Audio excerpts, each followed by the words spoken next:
നമസ്കാരം, പ്രൈം ന്യൂസിലേക്ക് സ്വാഗതം. ആദ്യം പ്രധാന വാർത്തകൾ. അനധികൃത വൃദ്ധസദനങ്ങൾക്കെതിരെ നടപടികൾ കർശനമാക്കുമെന്ന് മന്ത്രി കെ ശൈലജ. പുനർജനി പദ്ധതിക്ക് വയനാട്ടിൽ തുടക്കം. ചീരാൽ പൂളക്കുണ്ടിൽ വീട്ടമ്മ ദുരൂഹ സാഹചര്യത്തിൽ മരിച്ചു. ബാംഗ്ലൂരിൽ വാഹനാപകടത്തിലും ഒമാനിൽ ഹൃദയാഘാതം മൂലവും വയനാട് സ്വദേശികൾ മരണപ്പെട്ടു. ചികിത്സാ കൊള്ളയ്ക്കെതിരെ സ്വകാര്യ ആശുപത്രികൾക്ക് മുമ്പിൽ ബഹുജന പ്രക്ഷോഭം സംഘടിപ്പിക്കുമെന്ന് റവല്യൂഷണറി യൂത്ത് ഫ്രണ്ട്. സംസ്ഥാനത്ത് നാളെ ഹോട്ടലുകളും മെഡിക്കൽ ഷോപ്പുകളും അടച്ചിടും. കാരുണ്യ, നീതി, മാവേലി മെഡിക്കൽ ഷോപ്പുകൾ പ്രവർത്തിക്കും. മുള്ളൻകൊല്ലി പുൽപ്പള്ളി മേഖലയിൽ ഗ്രാമീണ റോഡുകൾ സമ്പൂർണ്ണമായി തകർന്നു. PWDയും തദ്ദേശ സ്ഥാപനങ്ങളും കുറ്റകരമായ അനാസ്ഥയിൽ. നടുവൊടിക്കുന്ന വയനാടൻ റോഡുകൾ. Wayanad news campaign. പൊതുവിദ്യാഭ്യാസ സംരക്ഷണ യജ്ഞം. ജില്ലയിൽ MLAമാരുടെ നേതൃത്വത്തിൽ ഗൃഹസന്ദർശനം തുടരുന്നു.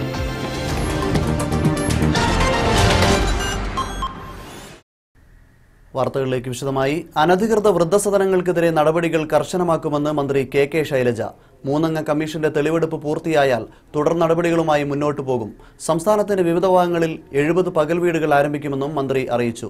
കൽപ്പറ്റയിൽ ജില്ലാ പഞ്ചായത്ത് നടപ്പിലാക്കുന്ന പുനർജനി പദ്ധതിയുടെ ഉദ്ഘാടനം നിർവഹിച്ച് സംസാരിക്കുകയായിരുന്നു മന്ത്രി. വൃദ്ധസദനങ്ങളെല്ലാം പരിശോധിച്ച് അവിടെ അവരനുഭവിക്കുന്ന പ്രയാസങ്ങൾ എന്തെന്ന് റിപ്പോർട്ട് ചെയ്യാൻ ജസ്റ്റിസ് ശ്യാമചന്ദ്രൻ നായർ അധ്യക്ഷനായി ഡോക്ടർ ജമീലയും അലക്സാണ്ടർ ജേക്കബും അംഗങ്ങളായി ഒരു 3-അംഗ കമ്മീഷനെ നിശ്ചയിച്ചിരിക്കുന്നു. ആ കമ്മീഷൻ അതിന് തെളിവെടുപ്പ് നടത്തിക്കൊണ്ടിരിക്കുകയാണ്. അത് കിട്ടുന്ന മുറക്ക് നമുക്ക് എന്തൊക്കെയാണ് അതിൻ്റെ അവസ്ഥ എന്ന് മനസ്സിലാക്കാൻ സാധിക്കും. ഒട്ടും ശുഭകരമല്ലാത്ത അവസ്ഥയുള്ള ഒരുപാട് വൃദ്ധസദനങ്ങളുണ്ട്. എന്നാൽ നല്ല സ്നേഹത്തോടു കൂടി പ്രായം ചെന്നവരെ പരിചരിക്കുന്ന നല്ല സദനങ്ങളും ഉണ്ട്. അജ്ഞാത വാഹനമിടിച്ച് കാലൊടിഞ്ഞ് കോളനിയിൽ കഴിയുന്ന ഗോത്രവർഗ വൃദ്ധന്റെ ജീവിതം ദുരിതപൂർണം. ബത്തേരി, കുപ്പാടി, പുതുച്ചോല പണിയ കോളനിയിലെ വേരനാണ് ദുരിതപൂർണമായ ജീവിതം നയിക്കുന്നത്. ഇവർക്ക് താങ്ങാവേണ്ട ട്രൈബൽ വകുപ്പ് തിരിഞ്ഞു നോക്കുന്നില്ലെന്ന് കുടുംബം. 2 മാസം മുമ്പാണ് വേരനെ ബത്തേരി മാരിയമ്മൻ ക്ഷേത്രത്തിന് സമീപത്ത് വെച്ച് വാഹനം ഇടിച്ചിട്ട് നിർത്താതെ പോയത്. അപകടത്തിൽ വേരന്റെ ഇടതുകാലിന് പൊട്ടൽ സംഭവിച്ചു. തുടർന്ന് ബത്തേരി താലൂക്ക് ആശുപത്രിയിലും പിന്നീട് കോഴിക്കോട് മെഡിക്കൽ കോളേജ് ആശുപത്രിയിലും പ്രവേശിപ്പിക്കുകയായിരുന്നു.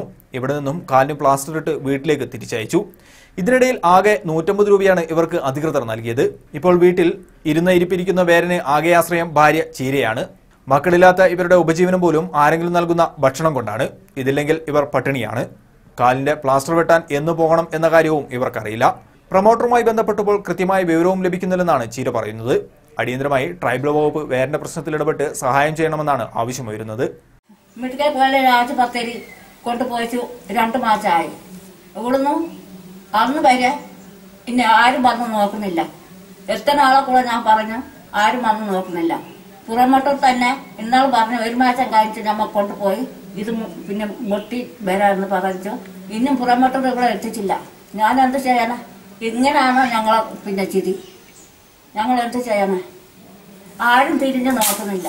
വയനാട് ന്യൂസ്, ബത്തേരി.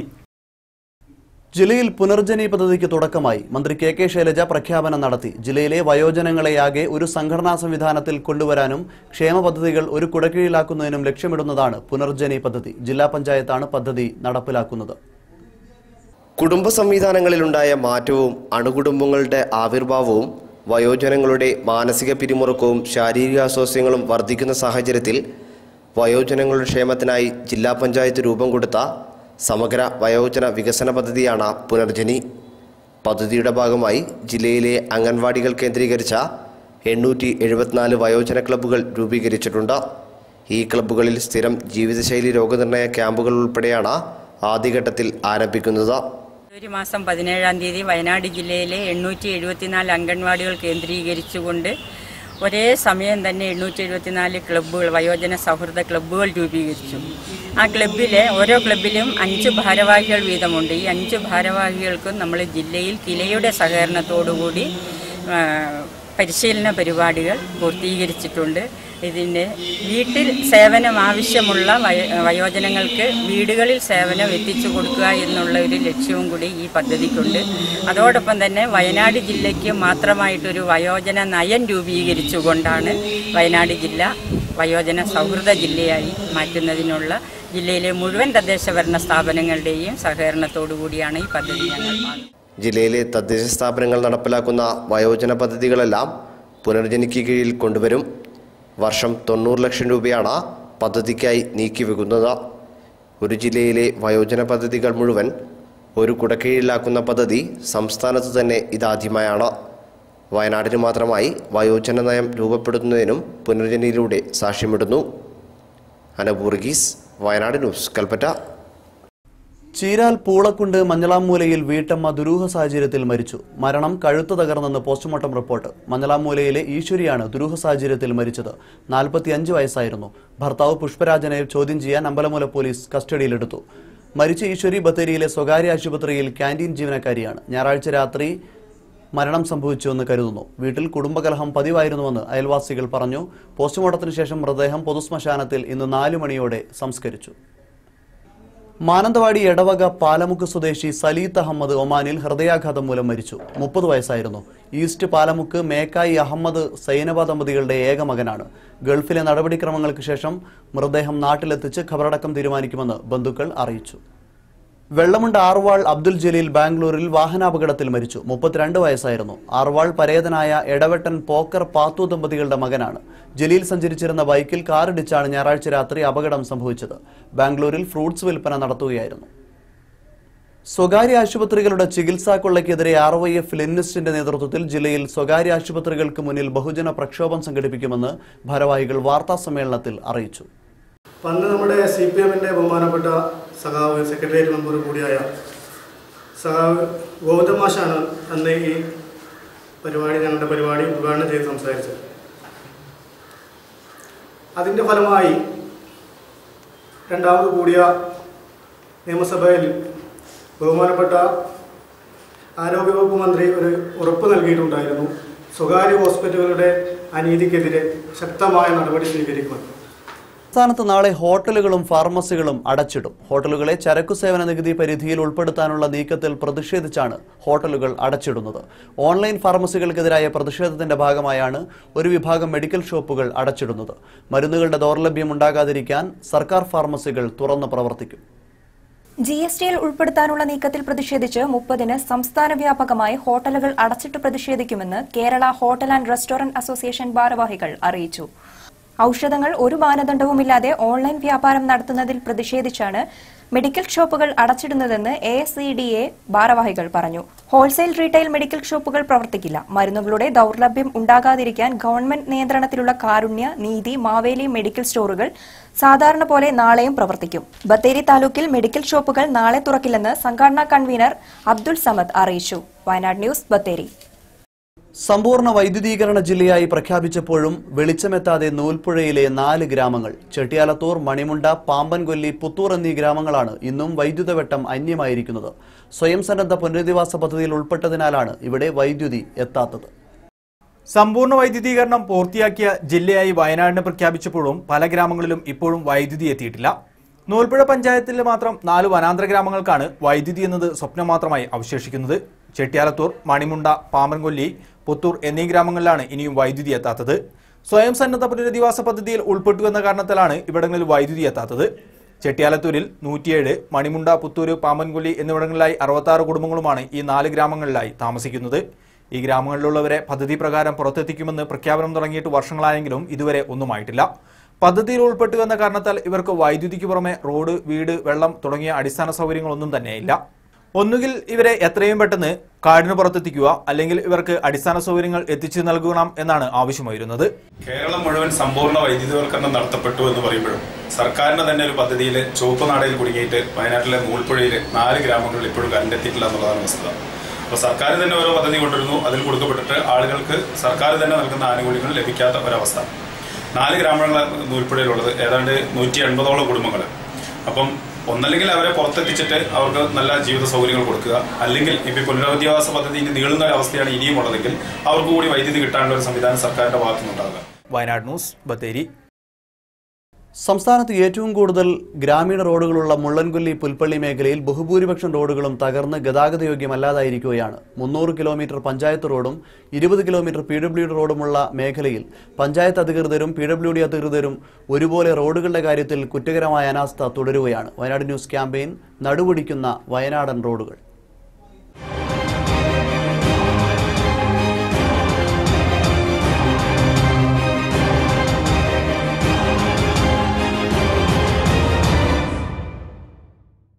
പുൽപ്പള്ളി മേഖലയിലെ പ്രധാന പാതകളിലൊന്നാണ് ചെറ്റപ്പാലം കാപ്പിസെറ്റ് റോഡ്. ഈ റൂട്ടിൽ പല ഭാഗത്തും റീടാർ ചെയ്തിരുന്നു. എന്നാൽ ചെറ്റപ്പാലം അങ്ങാടിയുടെ പരിസരങ്ങളിലും താന്നിത്തെരുവ് മുതൽ പുൽപ്പള്ളി വരെയും വൻ കുഴികളാണ്. നാട്ടിലെ പ്രധാന വിദ്യാഭ്യാസ സ്ഥാപനങ്ങൾ പ്രവർത്തിക്കുന്നത് താന്നിത്തെരുവിലാണ്.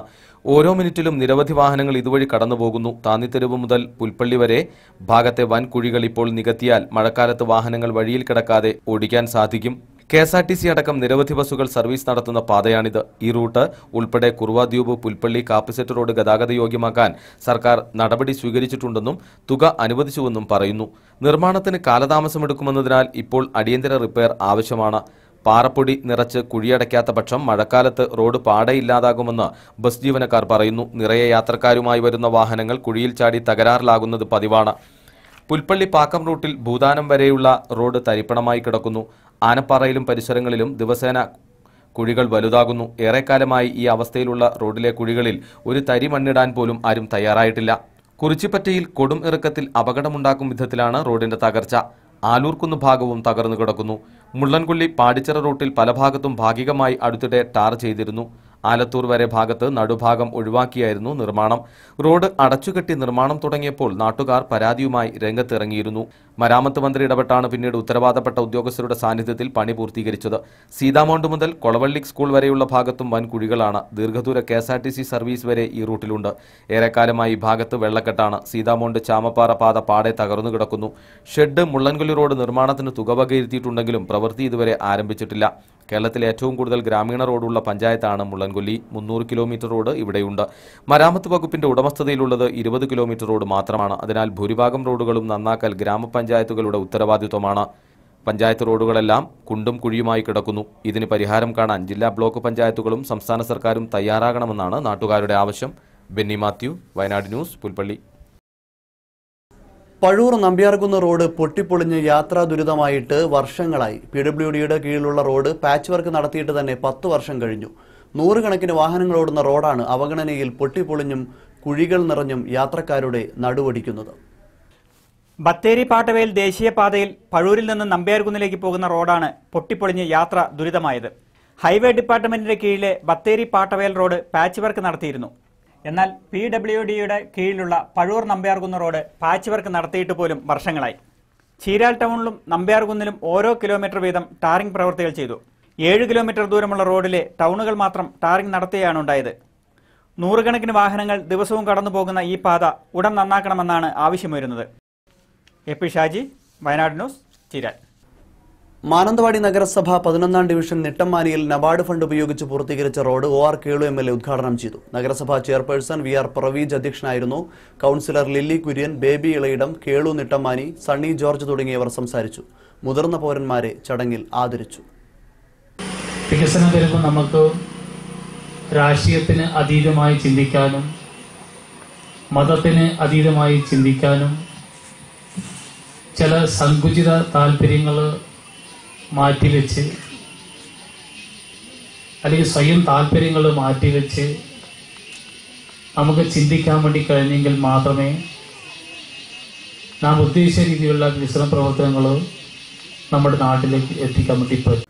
സുൽത്താൻ ബത്തേരി ടൗണിൽ ഓട്ടോറിക്ഷകൾക്ക് അനധികൃതമായി പെർമിറ്റ് നൽകുന്നുവെന്നാരോപിച്ച് motor and engineers workers union CITUവിന്റെ നേതൃത്വത്തിൽ ബത്തേരി ജോയിന്റ് RTO ഓഫീസിലേക്ക് മാർച്ച് നടത്തി. യൂണിയൻ ജില്ലാ സെക്രട്ടറി K. സുഗതൻ ഉദ്ഘാടനം ചെയ്തു. KN സജീവൻ അധ്യക്ഷനായിരുന്നു. അനീഷ് B. നായർ, ജിജോ, കൃഷ്ണൻ, സുമേഷ് എന്നിവർ സംസാരിച്ചു.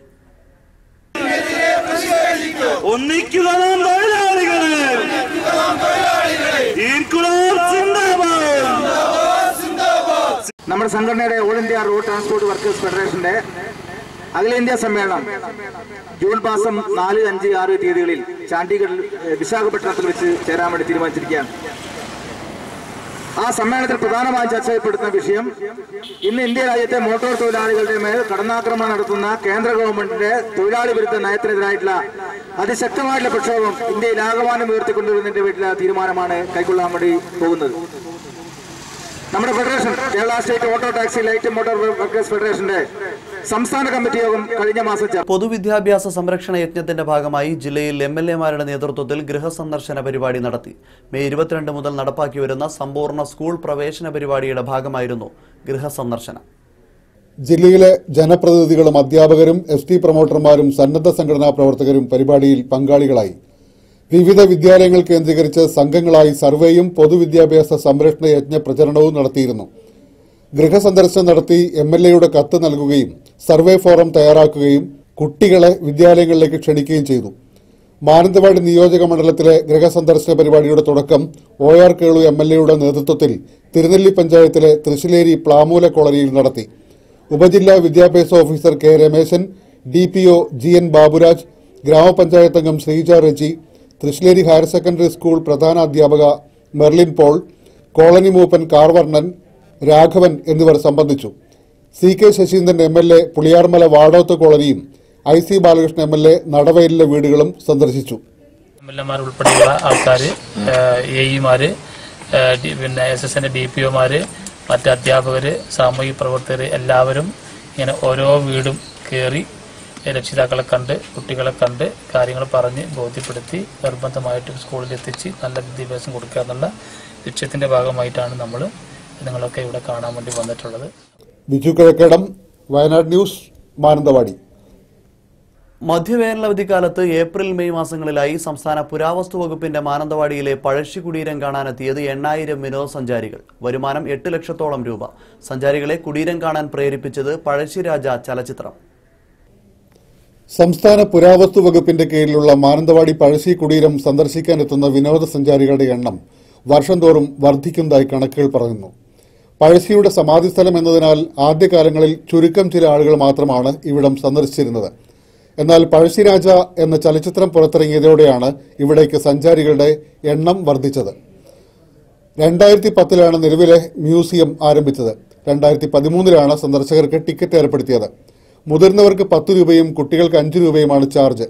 2015-16 സാമ്പത്തിക വർഷത്തിൽ 60,000 പേർ കുടീരം സന്ദർശിക്കുകയും 6 ലക്ഷം രൂപ സർക്കാർ ഖജനാവിലേക്ക് ലഭിക്കുകയും ചെയ്തു. ഇതേ വർഷം ഓണക്കാലാവധിക്ക് മാത്രം 10,000 പേരാണ് കുടീരം സന്ദർശിച്ചത്. 2017-ൽ മധ്യവേനൽ അവധിക്കാലമായ ഏപ്രിൽ മുതൽ മെയ് വരെ 8,000 പേർ മ്യൂസിയം സന്ദർശിക്കുകയും 8 ലക്ഷത്തോളം രൂപ വരുമാനം ഇനത്തിൽ ലഭിക്കുകയും ചെയ്തു. മ്യൂസിയത്തിലെ ഹെറിറ്റേജ് ഗാലറിയിൽ വയനാട്ടിലെ ആദിവാസി വിഭാഗങ്ങളുടെ കുടിലുകൾ, നായാട്ടിനും മീൻ പിടിക്കുന്നതിനും മറ്റുമായി ഇവർ ഉപയോഗിച്ചിരുന്ന ആയുധങ്ങൾ, ഭക്ഷണം പാകം ചെയ്യുന്നതിനുള്ള പാത്രങ്ങൾ എന്നിവയും, പഴശ്ശി ഗാലറിയിൽ പഴശ്ശിരാജാവിന്റെ ചരിത്രം, പഴശ്ശിയും പടയാളികളും ഉപയോഗിച്ചിരുന്ന ആയുധങ്ങൾ എന്നിവയും പ്രദർശിപ്പിച്ചിട്ടുണ്ട്. നാണയങ്ങളുടെ ഗാലറിയും ഏറെ ശ്രദ്ധ പിടിച്ചുപറ്റുന്നതാണ്. പ്രാചീന കാലം മുതലുള്ള നാണയങ്ങളാണ് ഇവിടെ സജ്ജീകരിച്ചിരിക്കുന്നത്. പുരാതന കാലത്ത് ഉപയോഗിച്ചിരുന്ന നന്നങ്ങാടികളും മ്യൂസിയത്തിലുണ്ട്. വയനാടിന്റെ ചരിത്രത്തെക്കുറിച്ച് അറിയാൻ മ്യൂസിയം സന്ദർശനത്തിലൂടെ കഴിഞ്ഞതായി വിനോദസഞ്ചാരികൾ പറഞ്ഞു. മ്യൂസിയത്തോടനുബന്ധിച്ചുള്ള പാർക്കിലും നിത്യേന നിരവധി പേരാണ് എത്തുന്നത്.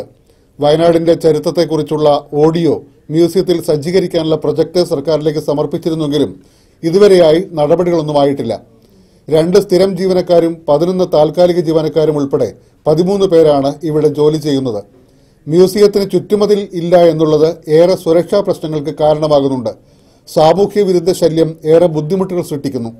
ജില്ലാ മെഡിക്കൽ ഓഫീസിലേക്കുള്ള റോഡും ഇതിലൂടെയാണ് കടന്നുപോകുന്നത് എന്നുള്ളതും മ്യൂസിയത്തിന്റെ പ്രവർത്തനത്തെ സാരമായി ബാധിക്കുന്നുണ്ട്. ബസ്സുകൾ ഉൾപ്പെടെ 100 കണക്കിന് വാഹനങ്ങൾ നിത്യേന എത്തുന്ന കുടീരത്തിൽ വാഹന പാർക്കിങ്ങിന് സൗകര്യമില്ലാത്തതും കുടീരത്തിലേക്കുള്ള റോഡ് പൊട്ടിപ്പൊളിഞ്ഞതും ദുരിതങ്ങൾക്കിടയാക്കുന്നുണ്ട്. ബിജു കിഴക്കേടം, വയനാട് ന്യൂസ്, മാനന്തവാടി. ജില്ലയിലെ അരിവാൾ രോഗികൾക്ക് വേണ്ടി ഗവൺമെന്റ് മുമ്പാകെ പ്രത്യേക പദ്ധതി സമർപ്പിക്കുമെന്ന് IC ബാലകൃഷ്ണൻ MLA. പുതുതായി കണ്ടെത്തിയ മരുന്ന് സംസ്ഥാനത്തെ 100 കണക്കിന് അരിവാൾ രോഗികൾക്ക് ആശ്വാസമാകുമെന്നും MLA പറഞ്ഞു. ചിരാലിൽ വയനാടൻ ചെട്ടി സർവീസ് സൊസൈറ്റിയുടെ 40ാം വാർഷിക പൊതുയോഗത്തിൽ സംസാരിക്കുകയായിരുന്നു MLA. കേരളത്തിൽ ഏതാണ്ട് 3700ഓളം അരിവാൾ രോഗികളുണ്ട്. ഒരു മെഡിസിനും ഇതുവരെ കണ്ടെത്തിയിട്ടില്ല. അങ്ങ് മുൻകൈ എടുക്കുകയാണെങ്കിൽ ഡൽഹിയിൽ ഒരു പുതിയ മെഡിസിൻ കണ്ടുപിടിച്ച് അതിന്റെ ട്രീറ്റ്മെന്റ് നടത്താൻ ഉള്ള സാഹചര്യം ഒരു സന്നദ്ധ സംഘടന ഏറ്റെടുത്തിരിക്കുകയാണ്. വലിയ പണം വേണ്ടി വരും, ചെറിയ പൈസ വലിയ പണം ഫണ്ട് വേണ്ടി വരും. അപ്പോൾ ഞാൻ അദ്ദേഹമായി ഒരു മണിക്കൂർ നേരം മാറി സംസാരിച്ച് നമ്മുടെ ജില്ലയുടെ ഒരു പ്രോജക്റ്റ് സമർപ്പിക്കാൻ തീരുമാനിച്ചിരിക്കുകയാണ്. ഏതാണ്ട് 6 മാസം അവരുടെ ട്രീറ്റ്മെന്റ് 6 മാസം കൊണ്ട്. മാനന്തവാടി ബ്ലോക്ക് ജനകീയാസൂത്രണ പദ്ധതിയിൽ ഭിന്നശേഷിക്കാർക്കും അംഗൻവാടികൾക്കും കർഷകർക്കും വിവിധ ഉപകരണങ്ങൾ വിതരണം ചെയ്തു. ഭിന്നശേഷിക്കാർക്ക് മുച്ചക്ര വാഹനങ്ങൾ ഉൾപ്പെടെ ഉപകരണങ്ങൾ, അംഗനവാടികൾക്ക് കിടക്ക, കർഷകർക്ക് പവർ ടില്ലർ എന്നിവയാണ് നൽകിയത്. വിതരണോദ്ഘാടനം ബ്ലോക്ക് ട്രൈസം ഹാളിൽ OR ക്യൂളി MLA നിർവഹിച്ചു. ബ്ലോക്ക് പ്രസിഡന്റ് പ്രീതാരാമൻ അധ്യക്ഷയായിരുന്നു. KJ പൈലി, ഗീതാ ബാബു, NM ആന്റണി, ദിനേശ് ബാബു, ഡാനിയൽ ജോർജ് തുടങ്ങിയവർ സംസാരിച്ചു.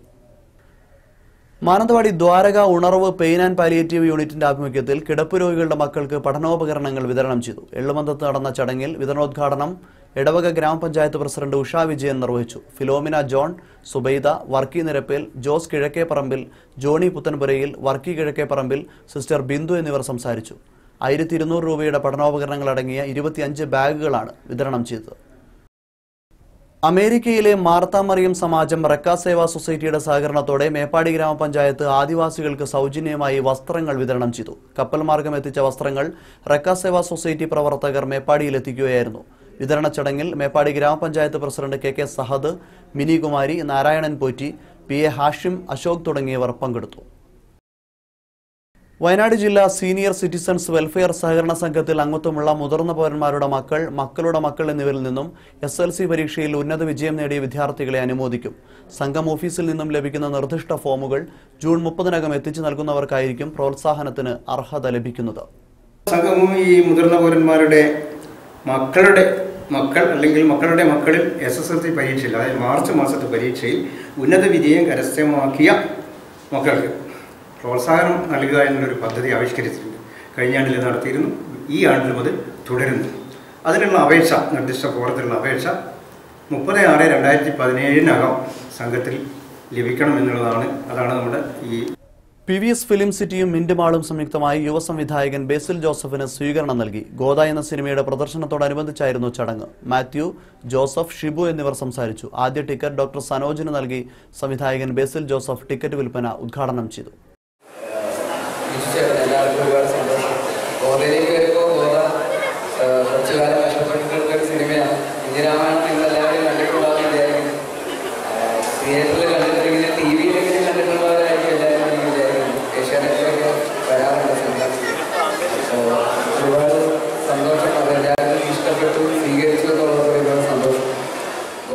വീണ്ടും പ്രധാന വാർത്തകളിലേക്ക്. അനധികൃത വൃദ്ധസദനങ്ങൾക്കെതിരെ നടപടികൾ കർശനമാക്കുമെന്ന് മന്ത്രി KK ശൈലജ. പുനർജനി പദ്ധതിക്ക് വയനാട്ടിൽ തുടക്കം. ചീരാൽ പൂളക്കുണ്ടിൽ വീട്ടമ്മ ദുരൂഹ സാഹചര്യത്തിൽ മരിച്ചു. ബാംഗ്ലൂരിൽ വാഹനാപകടത്തിലും ഒമാനിൽ ഹൃദയാഘാതം മൂലവും വയനാട് സ്വദേശികൾ മരണപ്പെട്ടു. ചികിത്സാ കൊള്ളയ്ക്കെതിരെ സ്വകാര്യ ആശുപത്രികൾക്ക് മുമ്പിൽ ബഹുജന പ്രക്ഷോഭം സംഘടിപ്പിക്കുമെന്ന് റവല്യൂഷണറി യൂത്ത് ഫ്രണ്ട്. സംസ്ഥാനത്ത് നാളെ ഹോട്ടലുകളും മെഡിക്കൽ ഷോപ്പുകളും അടച്ചിടും.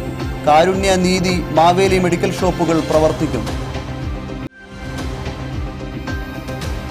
മുള്ളൻകൊല്ലി, പുൽപ്പള്ളി മേഖലയിൽ ഗ്രാമീണ റോഡുകൾ സമ്പൂർണ്ണമായി തകർന്നു. PWDയും തദ്ദേശ സ്ഥാപനങ്ങളും കുറ്റകരമായ അനാസ്ഥയിൽ. നടുവൊടിക്കുന്ന വയനാടൻ റോഡുകൾ. Wayanad news campaign. പൊതുവിദ്യാഭ്യാസ സംരക്ഷണ യജ്ഞം. ജില്ലയിൽ MLA-മാരുടെ നേതൃത്വത്തിൽ ഗൃഹസന്ദർശനം തുടരുന്നു.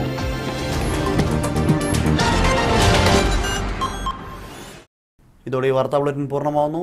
നമസ്കാരം.